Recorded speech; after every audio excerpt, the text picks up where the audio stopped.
Hey, what's going on, everyone? Today we're going to be installing electronic power steering rack, specifically so we could install our integrated engineering intake manifolds for the 2.5 liter 5-cylinder. So before we get started, we're going to go over a parts list that I've compiled.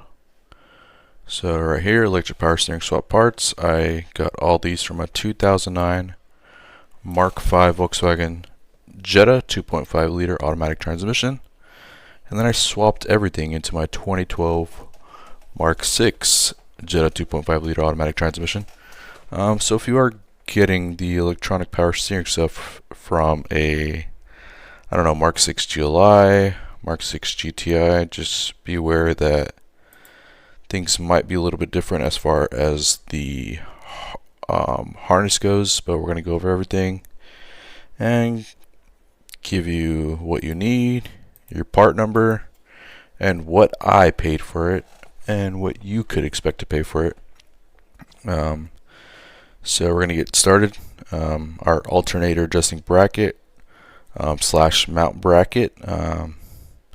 Here we have the part number 07K903141 Charlie. I bought this directly from my local junkyard, pulled it myself for $20, used of course. Next up we have our alternator. Alternator was already going bad, so decided to go ahead and buy a new alternator. Part number 06 Foxtrot 903023 Foxtrot X-ray. I bought this brand new on eBay for about $110 shipped. Next we have our two tensioners. 07 Kilo 9033 15 Tango. That was about $30. Brand new on eBay. Other tensioner 07 Kilo 9033 15 Sierra. That was about $36 shipped from eBay. These are pretty much the same part numbers, only difference is Tango and Sierra. Next we have our idler pulleys. 07 Kilo 145 172 Bravo. That was about $26. Next we have 07 Kilo 145 172 Charlie. That was about $24. Both on eBay. All these on eBay actually. These are the same as well. The only difference is Bravo and Charlie. Serpentine belt. Obviously Mark V as well. Mark V 2.5 liter to be exact. I bought this from my local junkyard for about $6 used. It was in pretty good condition, so I didn't feel the need to buy a brand new one. I think the new one was like $30-ish depending where you bought it. Serpentine belt 07 Kilo 145 933 Echo. So this right here, engine coolant bypass pipe and engine coolant overflow hose. We're going to go over that later in the video, but you really only need these if you want to run the integrated engineering intake manifold, specifically because the manifold does hit the piping slash hose from your coolant reservoir up and over, leading to like the oil filter cooler housing. I believe that's where it leads to. So the hose and piping from the Mark VI would not work. You need a Mark V hose. So I got the part numbers right here. I bought both of these for like $4. They were one single unit. It is two separate parts, but I pulled them as one single unit, so then they charged me like $4. The bypass pipe, which is like an actual hard line, is 07 Kilo 121 065 Juliet, and the hose is 1 Kilo Mike 122109 Charlie. So you're going to need that if you want to run your integrated engineering intake manifold. Next up we have our electric steering rack and pinion. Part number 1 kilo 1423 055 mic. You can pretty much pull this from anything, like I was saying. If you want to get it from Mark 6 July, Mark 6 GTI, or whatever, by all means. But here's the part number for what I specifically used. I got this from my local junkyard for about 125 bucks. Full rack, pinion, tie rods, wiring assembly or wiring harness. You can also find them on eBay. I think I've seen them around for about 190-ish bucks shipped. If you don't feel like going and pulling the part yourself, just make sure that wiring harness is included. The wiring harness part number is 1 kilo 1971111 Alpha Juliet.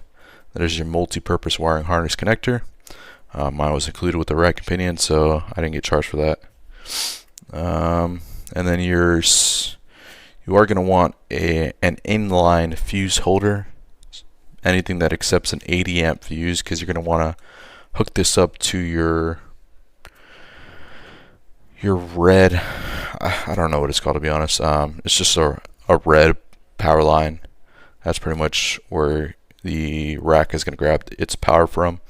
I used a Scosh Papa Mike Foxtrot Hotel India Kilo Foxtrot Papa 7 Maxi fuse holder. I bought that for about 15 bucks shipped on Amazon.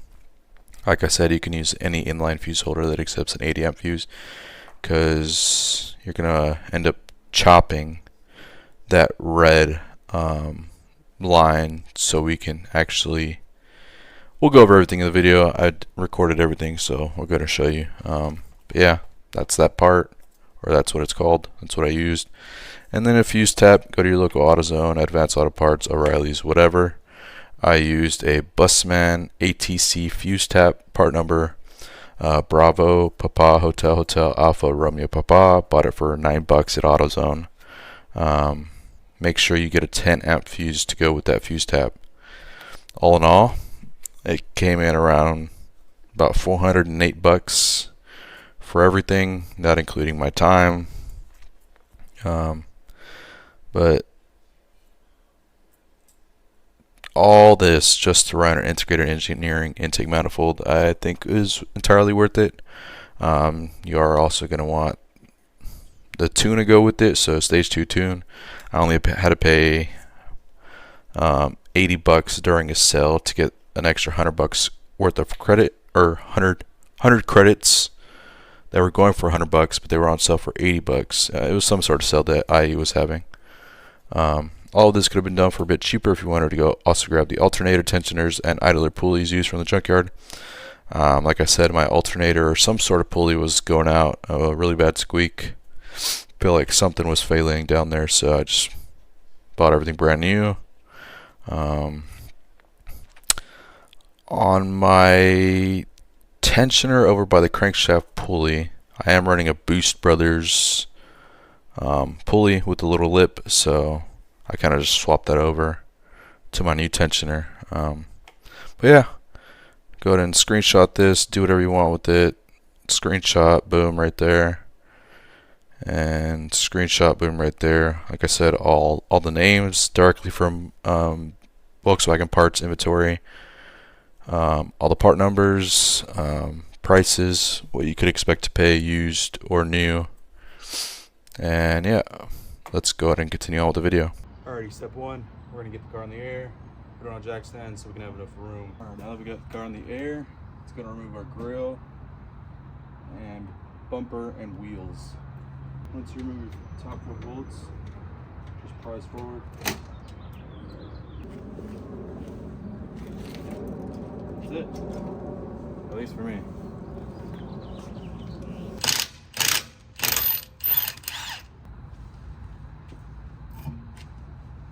Remove the cold air intake first and the throttle body. And we'll go ahead and hack it up later in this video. Like so. Pops right out. That's it for the throttle body. Little aftermarket setup for the brake booster. It was initially a spool-in setup, but then I kind of had to modify it specifically for my setup. So Go to remove that guy as well. There we go.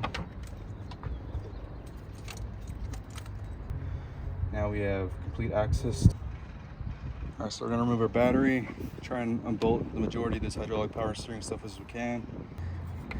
Get our ECU out the way.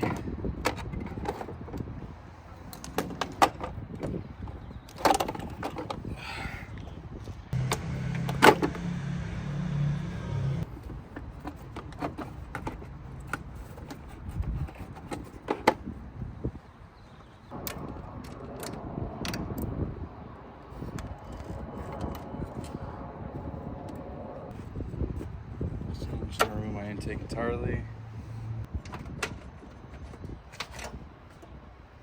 Alright. Figure out this power steering hose mounting points. Remove all that. So I remove the reservoir, unplug one of the hoses. Like here's the hose that attached to the reservoir. You got all this piping that leads back to your hydraulic power steering rack, and you got more hoses right here, just mounting points. So what I'm gonna start doing right now is just removing all those mounting points. All right, so it looks like all the mounting points are removed. Just gonna remove this belt. Remove the belts, remove the brackets for the lines. The catch can's kind of in the way, so let's go and remove that. Okay, well, there's the catch can. I guess my phone glitched out, or I don't know, like battery is shorted out or something, I don't know. But I didn't get installing the alternator accessory bracket along with the Mark V alternator installation. So look right there, everything's already in. Super straightforward. So once you got it looking like this, and you have all your Mark 6 stuff in, it's super simple. You have a hydraulic stuff right here, so it's literally 3 bolts holding on the pulley wheel, and then another 3 bolts holding on the actual pump to the accessory bracket. So you got like this other little portion right here. Yeah, just remove that. You'll have lines going over to the driver's side portion, both top and bottom. Just remove all that, get that out of the way. Once you're here, you're gonna wanna remove, I believe it's this pulley right here, because it covers access to this bolt, to this alternator. And there's another bolt below. Once you have access to those 2 bolts, get those out, remove your plugs, remove your ground, alternator pops right out. Best if you use like a plier of some sort, just a big old plier. Just get that right here and just kind of yeet it out. Alternator will come out. Then you have access to all the bolts that hold the accessory bracket on. So you have 1, 2, 3, 4, 5, 6 bolts holding on the accessory bracket. And then you have 3 bolts for the AC unit. You have 1 bolt right here, another bolt on top of it, another bolt to the right of it. 3 bolts holding that on. Once you get that out of the way, go ahead and zip tie it out the way, and you're good to go with that. And then once I got all that out the way, you're able to remove your accessory bracket. Oh, you also have 2 bolts right here that connect to the engine mount. So 2, 4, 6, 8, and then your 3 for the AC condenser unit, and then of course the alternator. And then reinstall everything. I thought it was good to go from here, but that wasn't the case. When I went to install our IE intake manifold, I ran into the issue right here. This is Mark 6 coolant reservoir to, I'm assuming like oil cooler housing or whatever.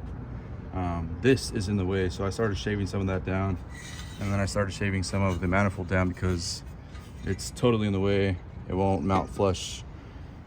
Posted it in the Facebook group, and they recommended to just pull the Mark 5 routing.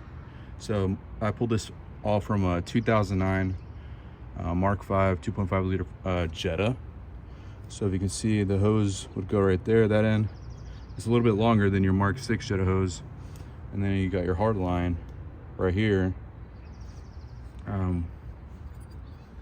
right there, which would mount like so, which would give you the ultimate clearance for the intake manifold. So what I'm going to have to do is, I do have a Mishimoto radiator, so instead of just making a huge mess right here trying to reconnect everything super quick, I'm going to drain the coolant. I did recently install a new coolant reservoir, so that's why it looks brand new. This is a 2012, by the way, so I did have to do this process. So I'll go ahead and go through the process of removing your radiator, draining everything out. I'm gonna try and reuse our coolant because it is literally like 2-month-old coolant. Try and pour it into a gallon and reuse it, and yeah, we'll go from there.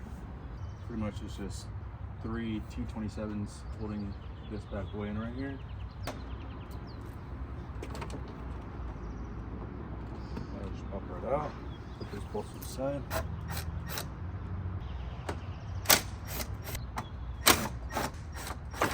Those are our 4 bolts for the AC condenser. Next up, we can remove our mounting points for our fans.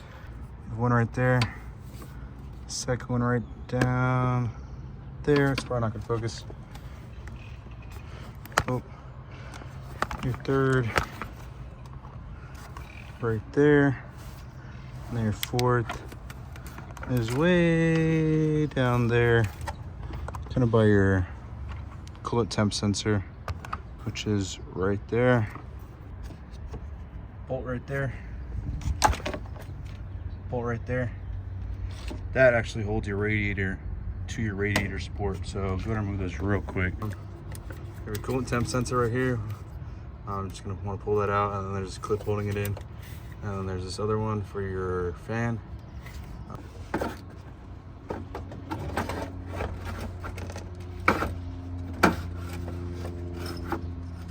Next up, we have our overflow and then our 2 radiator hoses.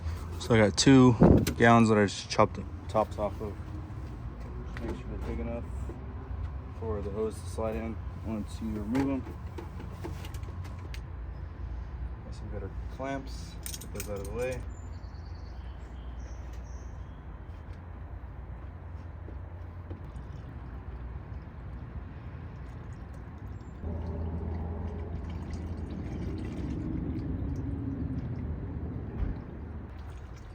I'm just going to go ahead and plug this with a towel. We're not going to be reusing this radiator.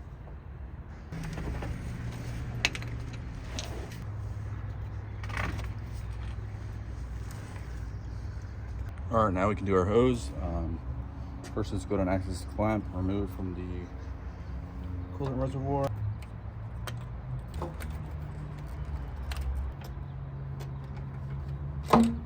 No fluid, it's good. Hose looks good. Only issue is with this hose that I got from this 2009 Volkswagen Jetta. Was that there's a little crud on the inside. I tried cleaning it the best I could with some warm water and detergent, but there's some crud in there. So, well, hopefully we don't run into any issues. Once you got that hose removed, this just pops right out. It's literally like so. You can see this like so. Our Mark 6 Jetta coolant reservoir to the oil cooler reservoir, and then there's our new, to me, 2005 or 2009 Mark 5 Jetta 2.5 liter hose. As you can see, they're a little bit different. I'm probably gonna have to twist this, make it fit, but this rubber portion is a little bit longer. These metal points are slightly different to allow us to run the intake manifold.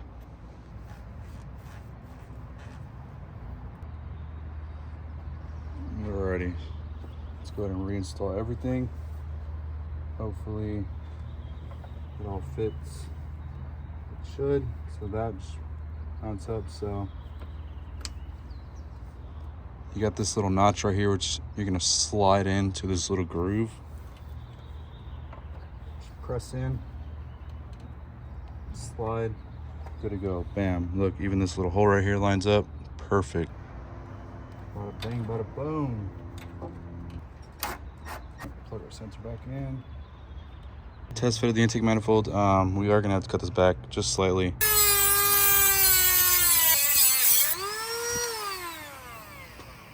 Bada bang. I think that did it, boys and girls.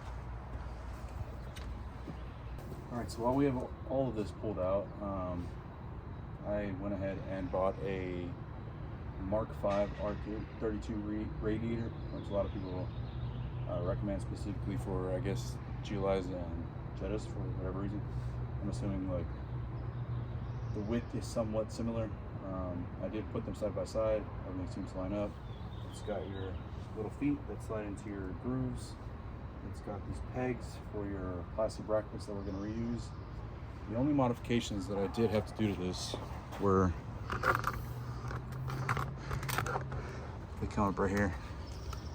So these, directly from Mishimoto, this is a Mishimoto radiator, by the way. These mounting points for your fans sat like a little up here.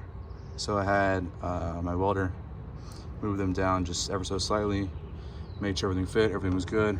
Our fans mount just fine. And then on our Mishimoto radiator, it came with these weird radiator hose tube mounting points, and it didn't come with any of this. So I'll put down links as to where I bought everything, but I bought these guys. The ones that it came with are super weird. You'll see, like, if you're looking at pictures online trying to order it, but you're gonna have to buy these guys, get those welded on, buy these guys, get those welded on to mimic that. And then you got your overflow right there, which I try to mimic as best as I could. I believe it's like a 1/4 inch in diameter. Welds are looking good. And then our coolant temp sensors, I had to buy this from a company named Nubworks. It's pretty much literally identical. So hopefully that works. Let's go and transfer over all the hardware. Go ahead and slide our sensor back in.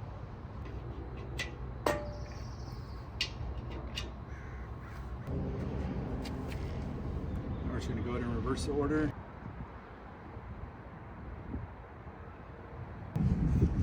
Here's what the bottom looks like. You got our map sensor, our bung plugs, 1/4 inch, I think that's 1/4 inch, barbed hose. And then, since I bought this used, I kind of had to buy like all this hardware on my own. Bought this, bought these, pretty much bought everything, even this O-ring, rubber O-ring. Since this did come used, I can go ahead and post links for all that as well. That turned out perfect. These, I had to cut them down a little bit. This, I had to make my own little janky bracket to hold the oil dipstick. But hey, if it works, it works.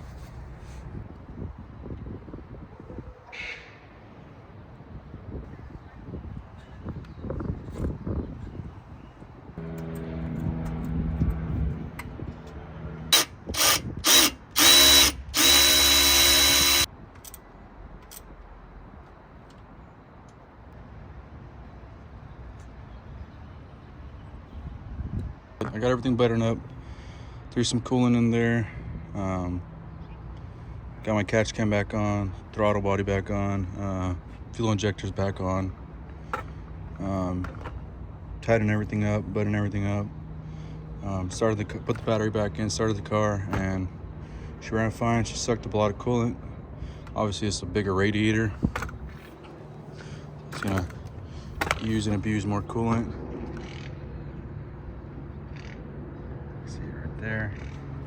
Yeah, next up, let's go ahead and remove our tie rods so we can get started on the subframe electric power steering swap portion. Alrighty, so for our tie rod ends, I rented this tool from AutoZone. There's the part number. Essentially just slide that on right there and then run your impact at it. So let's go and see how it works.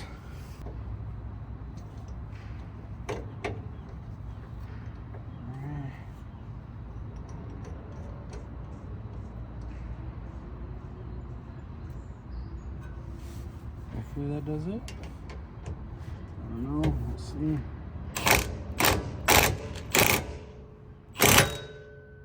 Bada bing, bada boom, baby. Holy hell. I think it was like 37 bucks. Rent it, use it, return it. So you got 18 millimeters for these big guys, at least on mine. Those are the bolts that came with the kit.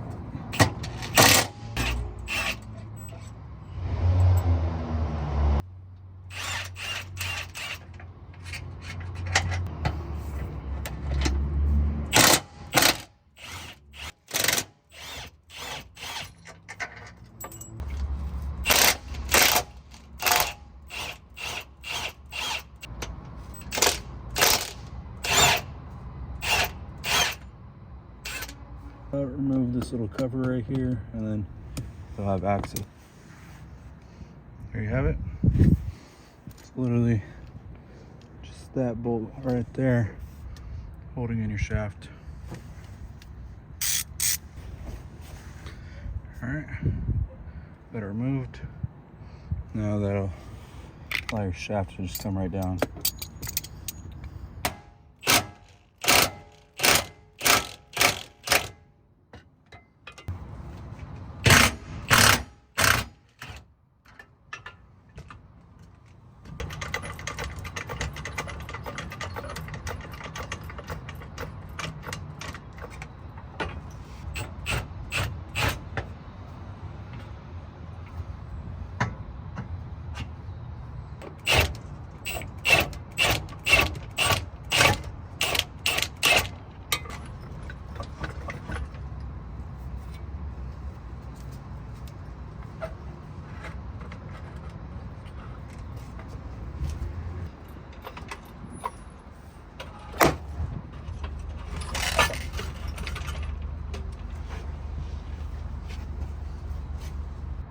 I have to remove both of these lines, which means fluid everywhere.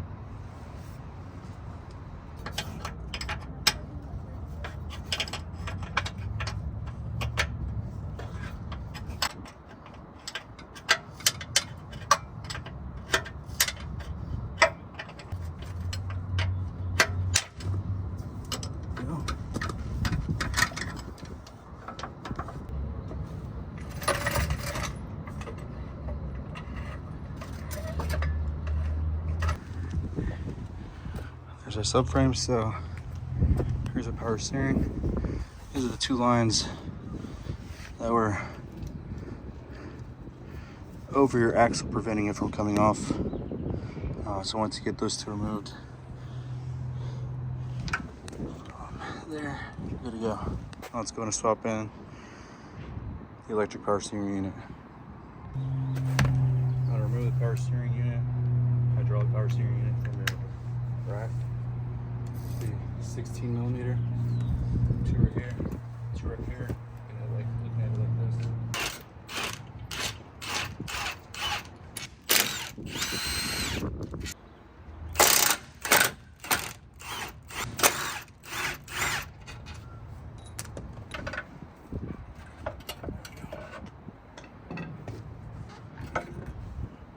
There you go.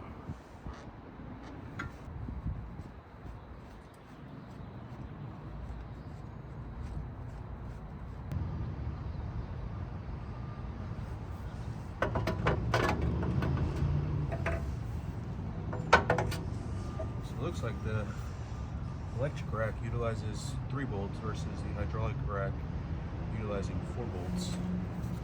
Interesting.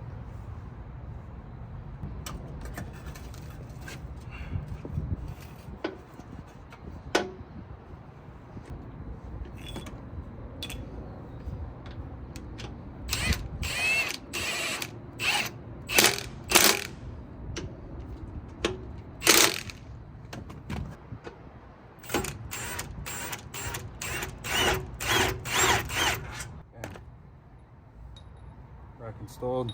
One leftover bolt, it's right here. I don't know why that's the case, but it works, right?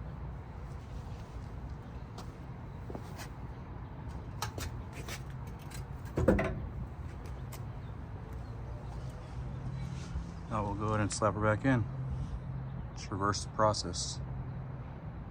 Alrighty, so I didn't record putting the subframe and everything back in just because I had already recorded removing it. It was pretty straightforward. You got your tie rods, you got your lower control arm, you got your sway bar end links, and then like the 6 bolts that hold the subframe up. And then yeah, slotting that steering rack pin inside, rebolting that, good to go. So everything is literally back in place. Got the wiring harness right here from our electric power steering. So from what I read, mount it behind the battery box prior to the firewall.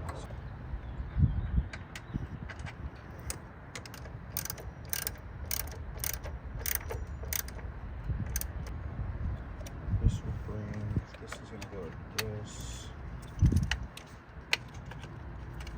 Following this pathway. Need to figure out. Let me read a little bit more on repinning this, and I'll get back to it. Alright, you guys. So after some trial and error and going back and forth with a few people on Facebook, figured out this wiring issue. So we got our brown wire to the stud that's on the wall that the battery's hooked up to, your negative terminal. That's where it's hooked up to. This red wire, we're gonna use an inline fuse holder. As long as it looks something like this and you're able to use an 80 amp fuse. Doesn't have to be the specific fuse. This is a 40 amp and this is an 80 amp right in here. Doesn't have to be the specific one, it can be slightly different, but we're basically gonna run this right smack in the middle of this red wire. And from what I've been told, instead of running it here, since there's no power going to this stud on this fuse box, because this is a 2012 VW Jetta 2.5 liter 5-cylinder, didn't come with anything in regards like all this fancy mumbo jumbo shit that GTIs and GLIs come with. So we're gonna run this to our positive terminal on our battery. And as far as our plug goes, we broke it all apart. We're going to want to split it up into 3s. So you have, this is number 1, number 2, number 1, number 2, number 3. If you look on the plug, there's like these small little numbers on the black plastic. I broke it all apart, so I can't really show you. But these are for your highs and lows as far as like adjustments on highway driving, if I'm not mistaken. So if you really want to use these, you can use these and pin them into your ECU little wiring schematics right there. But what we really want to use is this black wire. So, and then you're going to want to get yourself a fuse tap, specifically with a 10 amp slot. And then we're going to grab the power from, at least this again, this is specifically for my application right here. So you see these 2 fuses right here, right? We're gonna pull that one out. This bad boy's gonna go right there with a double 10 amper. This is gonna go to our black wire, and that's gonna provide, I'm assuming like the 12 volt accessory power for the actual wiring harness. So once it's all said and done, we'll go a little more in depth with everything, but for now we're gonna put that inline fuse holder in place, and we're gonna do it together.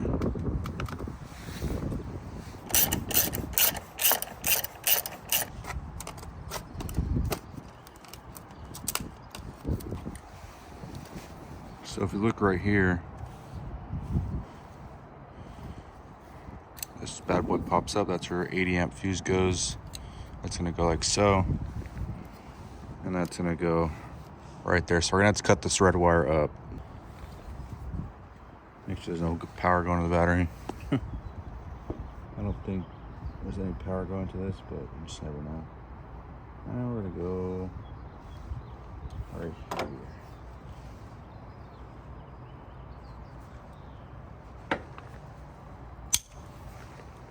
so. Boom.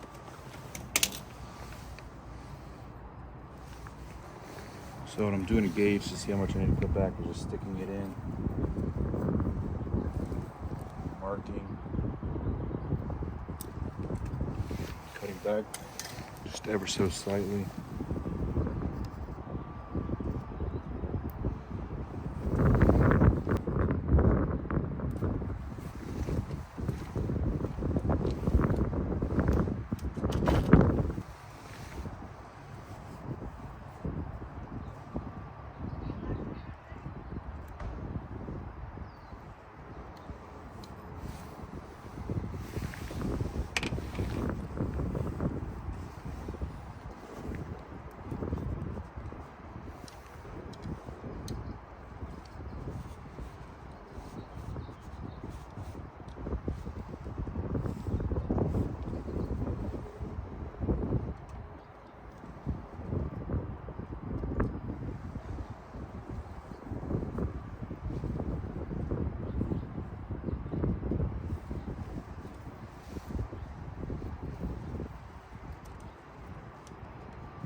All right, it's good.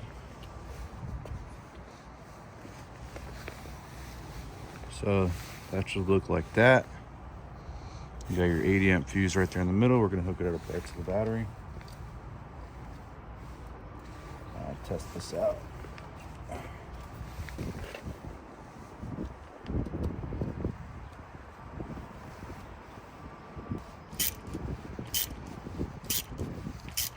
Just gonna mock this up just to make sure that all this is gonna in fact work. So I'm just gonna put the black to the fuse tap. So we're just gonna mock it up. The last piece of the puzzle besides the piping for the cold air intake.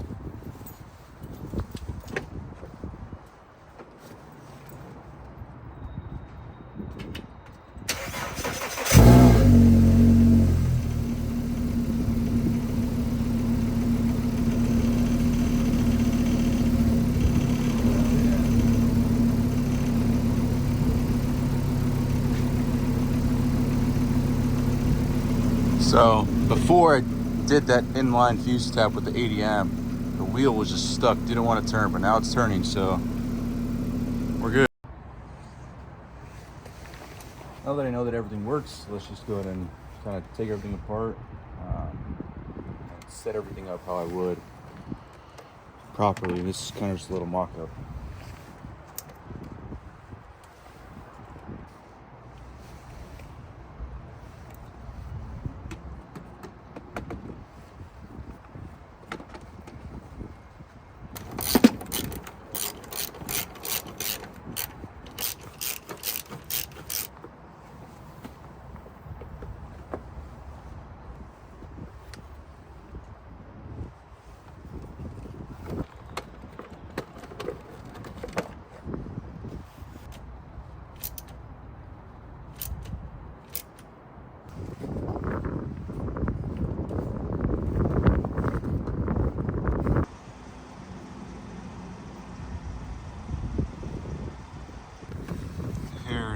So here's the fuse box. Obviously we got our two brown wires, two orange brown wires, whatever, and our black wire.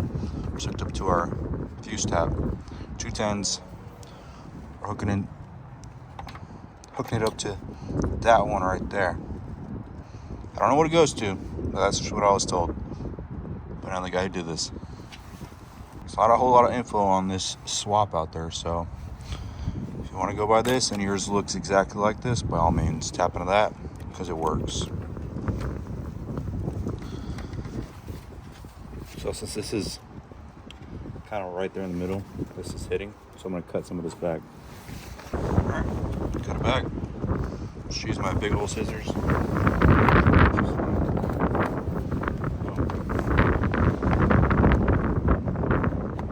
Sits in there perfect now. So let's go ahead and put our piping back on. Alrighty, so we got her all cut up. Let's see. Just use a hacksaw. Use a hacksaw. Cut her down. Put her back like so.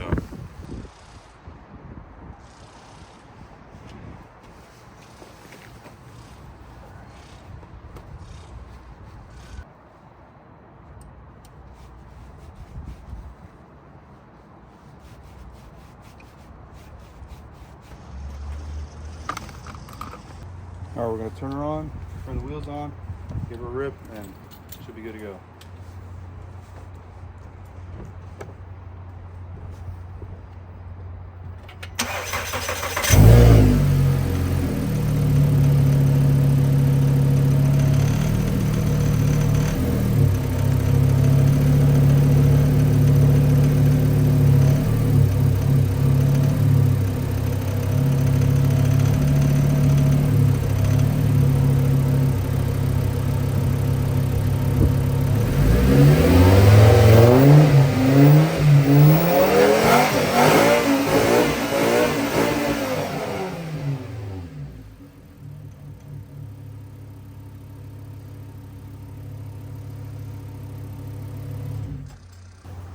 Alrighty, and that's it. That's pretty much your electric power steering swap. That includes the rack and pinion, Mark V alternator bracket with pulleys, alternator, all that good stuff. We removed the hydraulic power steering unit, lines, all that. That allowed us to run our integrated engineering intake manifold. I am currently stage 1 engine and transmission tuned, so I need to get with IE, let them know that good to go stage 2 now. Now that we've done the conversion, car runs, everything's good, everything's buttoned up, just gotta put the bumper back on. And yeah, if y'all have any comments, questions, concerns, reach out to me. Trying to document this as best as I could because there is literally nothing out there as far as a video goes. There are like a few little write-ups on the Facebook groups, but nothing as in-depth as what I'm hoping this could be to help others out that are willing to attempt this specifically for this manifold, which only gains like maybe 10 horsepower. Literally all that is just for this manifold. I know people are like, why would you swap to hydraulic power steering? There's no need. The feeling is way worse when you go electric. But I wanted this. I did it. We did also do our radiator. Forgot to mention that. So hopefully that'll help with some cooling. I've never really had any cooling issues, but that is a bigger radiator, so it should help with cooling. But yeah, comment, like, subscribe. Like I said, if you have any questions, reach out. Catch you all in the next one.